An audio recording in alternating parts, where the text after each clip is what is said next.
News 4ലേക്ക് സ്വാഗതം. ആദ്യം നോക്കാം തലക്കെട്ടുകൾ. കേരളം നാളെ പോളിംഗ് ബൂത്തിലേക്ക്. നിശബ്ദ പ്രചാരണ ദിനത്തിൽ പരമാവധി വോട്ടുറപ്പിക്കാൻ സ്ഥാനാർത്ഥികൾ. പോളിംഗ് സാമഗ്രികളുടെ വിതരണം പുരോഗമിക്കുന്നു. പത്തനംതിട്ടയിൽ പോളിംഗ് ഉദ്യോഗസ്ഥരുടെ പട്ടിക ചോർന്നതിൽ നടപടി.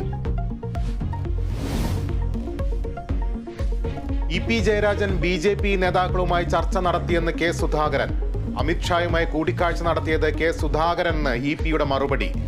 ഇ.പി. ജയരാജനുമായി പ്രകാശ് ജാവ്ദേക്കർ കൂടിക്കാഴ്ച നടത്തിയെന്ന് ദല്ലാൽ നന്ദകുമാർ. കെ. സുധാകരനുമായും ചർച്ച നടത്തിയെന്ന് വെളിപ്പെടുത്തൽ.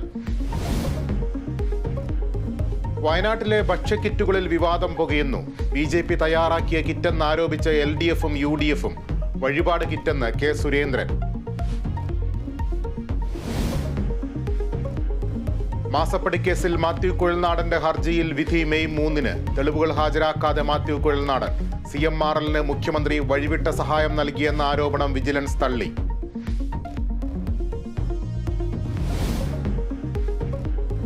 പൂക്കോട് വെറ്റിനറി സർവകലാശാല മുൻ VC-യുടെ സസ്പെൻഷൻ ഹൈക്കോടതി ശരിവെച്ചു. സസ്പെൻഷൻ ചോദ്യം ചെയ്ത PC ശശീന്ദ്രന്റെ ഹർജി തള്ളി.